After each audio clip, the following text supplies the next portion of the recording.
ডরমে নিষেধ না হতো। তো বন্ধুরা, প্রিভিউতে যে ভিডিওটা দেখতে পাচ্ছেন এই ভিডিওটা আপনারা কিভাবে বানাবেন আজকের এই ভিডিওতে সম্পূর্ণ বিস্তারিত দেখিয়ে দিব। তো কিভাবে আপনারা XML ফাইল ডাউনলোড করবেন আর এই ফাইলটা আপনারা কিভাবে এলাইট মোশনে অ্যাপ্রুভ করবেন সব কিছু আজকের এই ভিডিওতে দেখিয়ে দেব।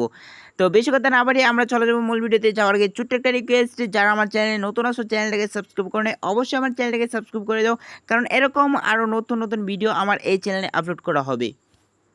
ছোট্টটার পর চলে আসলাম মোবাইল স্ক্রিনে আসার পর এবার আমরা সরাসরি চলে যাব আমাদের ফোনে থেকে যে এলাইট মোশন অ্যাপসটা আছে এলাইট মোশন অ্যাপসের ভিতরে। তো এলাইট মোশন অ্যাপসটা ওপেন করার পর আপনারা এখান থেকে কী করবেন, আপনারা যে XML ফাইলটি ডাউনলোড করছিলেন সেই XML ফাইলটিকে ইনপুট করতে হবে।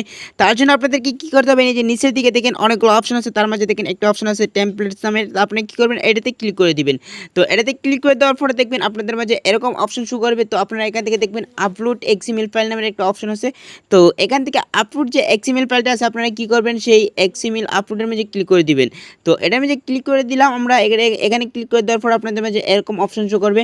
তো আপনারা যে ফাইলটা এখন ডাউনলোড করেছেন সেই ফাইলটা যেহেতু সহজে খুঁজে পাওয়ার জন্য আপনারা কী করবেন, এই যে 3 ডট মেনু আইকন আছে এটাতে ক্লিক করে দিবেন।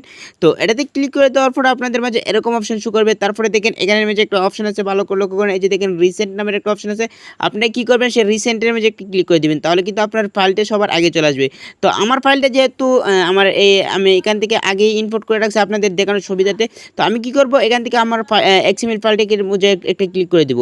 তো এটার মধ্যে ক্লিক করে দেওয়ার পর আপনারা দেখবেন একটু ওয়েট করবে। তারপরে দেখেন আপনাদের এই আপলোড XMLটা এখানে কিন্তু আপলোড হইতেছে। তো একটু সময় ওয়েট করতে হবে, তারপরে দেখবেন আপলোড হয়ে যাবে। তো দেখেন আমাদের XMLটা কিন্তু আপলোড হয়ে গেছে। তো এবার আমরা কি করবো, যে উপরের দিকে দেখেন নেক্সট নামের অপশন আছে, নেক্সট ইমেজে ক্লিক করে দেবো। তো নেক্সট ইমেজে ক্লিক করে দেওয়ার পর দেখেন এখানে দুইটা অপশন থাকবে। তো আপনারা কী করবেন, এই যে দেখেন নিচের যে অপশনটা আছে ভালো করে লক্ষ্য করেন, এই নিচের অপশনটাতে আপনাদেরকে ক্লিক করে দিতে হবে। তো এটাতে ক্লিক করে দিলাম। এটাতে ক্লিক করে দেওয়ার পরে দেখবেন আপনাদের মাঝে এরকম অপশন শো করবে, ভালো করে লক্ষ্য করেন, আপনাদের মাঝে কিন্তু এরকম অপশন শো করবে। তো এবার আপনারা আমার এখানে কিন্তু ফটো দেওয়া আছে। তো আপনারা আমার ফটোটা চেঞ্জ করে অন্য একটা ফটো কীভাবে আপনারা অ্যাড করবেন।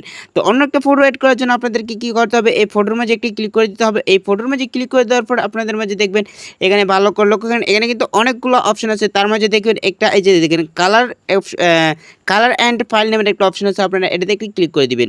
তো এটাতে ক্লিক করে দেওয়ার পরে আপনাদের মাঝে এরকম অপশন শো করবে। তো আপনারা ভালো করে লক্ষ্য করেন, এই যে দেখেন এখানে যে মধ্যখানে যে এই যে লেখাগুলো আছে আপনারা কি করবেন, এটার মাঝে একটি ক্লিক করে দিবেন।